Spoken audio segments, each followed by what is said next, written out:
Okay, magtungo na tayo sa labor law naman, ano? Labor law, so magbasa tayo ng general principles muna, number 1. So meron kasing apat dito na nakasulat na general principles. Unahin natin yung letter A, the basic policy on labor. So the state shall afford protection to labor, promote full employment, ensure equal work opportunities regardless of sex, race, or creed, and regulate the relations between workers and employers. Okay, letter B na general principle. Yung construction in favor of labor. This is under Article 4 of the Labor Code. Hindi po yung construction worker ha, construction ng mga batas. So, all doubts on the implementation and interpretation of the provisions of this code, which is the Labor Code, including its implementing rules and regulations, shall be resolved in favor of labor. Okay, letter C. Okay. Under the jurisprudence, the Supreme Court held that in labor cases, as in other administrative and quasi-judicial proceedings, the quantum of proof necessary is substantial evidence. Okay, ano ba yung substantial evidence na yan bilang quantum of proof? Substantial evidence, this is yung tinatawag nating such amount of relevant evidence which a reasonable mind might accept as adequate to justify a conclusion. So this is a basic principle, general principle ng labor laws. Diba sa criminal law, proof beyond reasonable doubt. Civil cases, preponderance, kamali yata ako. Tama ba? Preponderance of evidence nga ba? Pag civil. Dito naman daw sa labor cases, substantial evidence. Okay, letter D na general principle. So under Section 3 of the Social Justice and Human Rights provision in Article 13 of the 1987 Constitution, the state shall afford full protection to labor, local and overseas, organized and unorganized, and promote full employment and equality of employment opportunities for all. It shall guarantee the rights of all workers to self-organization, collective bargaining, and negotiations and peaceful concerted activities, including the right to strike in accordance with law. They shall be entitled to security of tenure, humane conditions of work, and the living wage. They shall also participate in policy and decision-making processes affecting their rights and benefits as may be provided by law.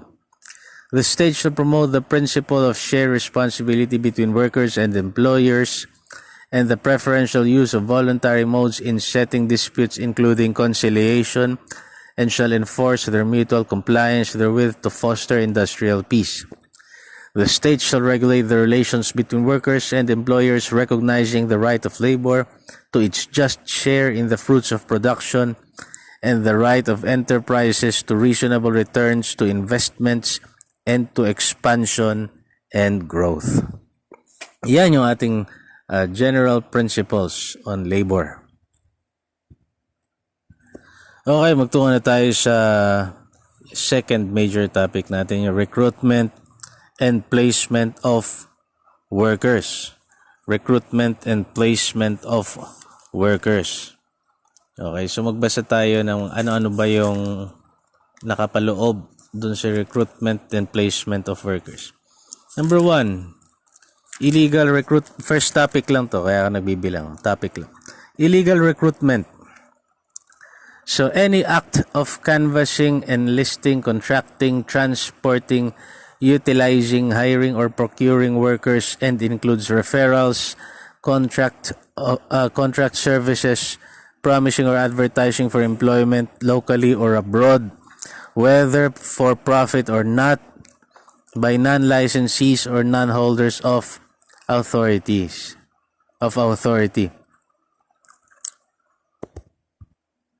So isang critical na punto rito, kahit na yung tao ay walang tinanggap na profit, pero gumawa siya ng mga ganong bagay sa nabanggit natin without having a license, di ba? siya ay pwedeng makasuhan ng illegal recruitment. Thus, for one to engage in recruitment and placement, there must be a license or authority to do so. Okay. Illegal recruitment includes any person, whether a holder of license or authority or a non-holder, who shall engage in prohibited practices. So kahit na ikaw ay may lisensya or holder ka ng authority, if you engage in prohibited practices mentioned in Article 34 of the Labor Code, ikaw ay pwede makasuhan ng illegal recruitment. Okay, ano ba yung mga yon? Failure to file reports, mga ganyan. Charging a greater amount. Okay, furnishing or publishing false notice or information relating to employment, false testimony or document, to induce a worker to quit, influence any person or employer not to employ a person, kung yung trabahong inaalok mo ay harmful to health and dignity and morality, mga ganyan. Okay. At kung ikaw ay i-disrupt mo yung inspection ng Secretary of Labor, yan. Nakalagay naman yan sa Article 34 of our Labor Code. So under the Labor Code of the Philippines, illegal recruitment shall be considered an offense involving economic sabotage when it is either syndicated or in large scale. Naalala nyo, sa criminal law, may binasa tayo na syndicated estafa.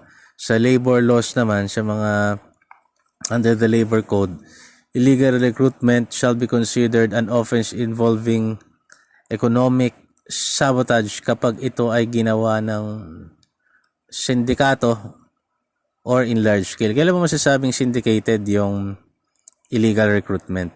Okay. Syndicated refers to illegal recruitment carried out by a group of 3 or more persons conspiring and or confederating with one another in carrying out any unlawful or illegal transaction, enterprise, or scheme. Kailan mo naman siya masasabing large scale illegal recruitment kapag kayong illegal recruitment is committed against, okay, when the illegal recruitment is committed against 3 or more persons individually or as a group. Okay, yung large-scale illegal recruitment saka yung syndicated illegal recruitment carries a higher penalty. So under the jurisprudence, the Supreme Court held that illegal recruitment is malum prohibitum. The criminal intent of the accused is not necessary and the mere commission makes it punishable regardless of the presence or absence of intent on the part of the violator. Yung estafa naman, Daya, nabanggit nga natin kanina. Estafa, on the other hand, for the purposes of discussion lamang, is malum in se. Intent is imperative in the crime of estafa. Yun ang pagkakaiba nila. Pag illegal recruitment, malum prohibitum yun. Di kailangang malinis yung intention mo, basta nagawa mo. Ayun. Okay, second topic under recruitment and placement of workers pa rin. Yung liability of local recruitment and foreign employer. Di ba kasi pag mag-abroad ka, merong local recruitment, tapos meron silang connection doon sa foreign employer, doon kay papadala. So under the jurisprudence, the court held that private employment agencies are held jointly and severally. Ayan. Yung private employment agencies are held jointly and severally liable with the foreign-based employer. Magkasama yan. Jointly and severally liable sila for any violation of the recruitment agreement or contract of employment. This joint and solidary liability imposed by law against recruitment agencies and foreign employers is meant to assure the aggrieved worker of immediate and sufficient payment of what is due him. This is in line with the policy of the state to protect and alleviate the plight of the working class. The joint and several nature of the liability of the principal foreign employer and the local recruitment or placement agency applies to any and all monetary claims arising out of the implementation of the employment contract involving Filipino workers for overseas deployment.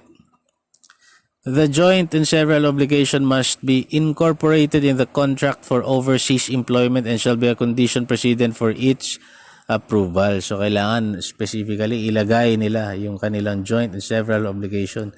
Kaya sa mga gusto po mag-abroad, kailangan nakalagay doon sa mga kontrata ninyo yung joint and several obligation ng local, ng private employment agencies tsaka ng foreign-based employer. In case of a corporation or partnership, a duly notarized undertaking by the corporate officers and directors or partners that they shall be jointly and severally liable with the corporation or partnership for claims and or damages that may be awarded to seafarers. Yun naman ang nakalagay sa ating revised POEA rules. Ayan. Okay, so ano naman ang theory of imputed knowledge? Theory of imputed knowledge. Theory of imputed knowledge is a doctrine in agencies stating that the principal is chargeable with and bound by the knowledge of or notice to his agent received while the agent was acting as such. Notice to the agent is notice to the principal. Okay, yun ang sinasabi sa theory of imputed knowledge. Okay, third topic natin under recruitment and placement pa rin. Okay, travel agencies and sales agencies of airline companies are prohibited from engaging in the business of recruitment and placement of workers for overseas employment, whether for profit or not. So, binabawalan pala ang travel agencies and sales agencies of airline companies. Hindi sila pwedeng sumali-sali sa pagre-recruit and placement of workers. Ika-apat na topic natin.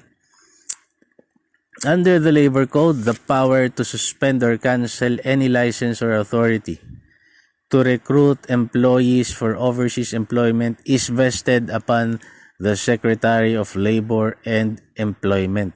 Okay. Under the jurisprudence, the Supreme Court held that a non-licensee or non-holder of authority means that any person, corporation, or entity which has not been issued a valid license or authority to engage in recruitment and placement, or whose license or authority has been suspended, revoked, or cancelled by the POEA or the Secretary. Yung ang Secretary ng Labor. Okay. Ang gulo ng mga sinulat-sulat ko rito. Okay, under the revised rules and regulations governing recruitment and placement for local employment, local employment ito pinag-uusapan natin. The acts that would constitute the cancellation of license are, ito yung mga gawain na pwedeng makancel yung lisensya ng recruitment and placement for local employment. Ito, number 1, engaging in acts of misrepresentation in connection with recruitment and placement of workers. Ikalawa, engaging in recruitment activities in places other than that specified in the license without previous authorization from the department. Number 3, appointing or designating agents, representatives, or employees without prior approval of the department. Number 4, failure to comply with the undertaking to provide pre-employment orientation o yung PEO to workers. Kailangan yun orientation. No? Number 5, coercing workers to accept prejudicial arrangements in exchange for certain benefits that rightfully belong to workers.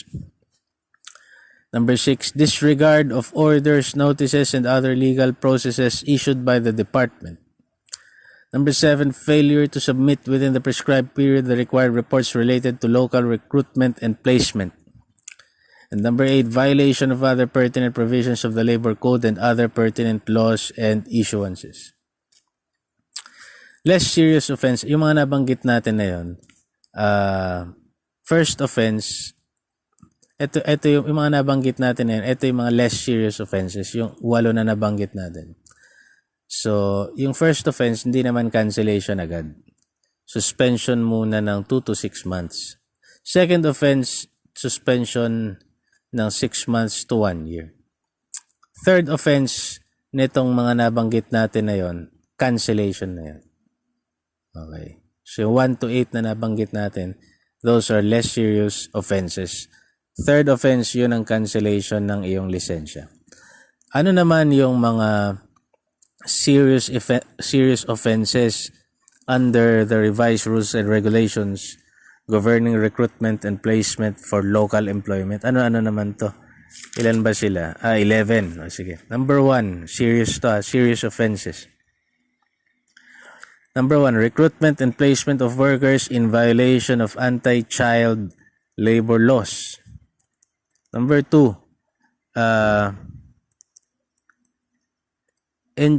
hindi ko mabasa.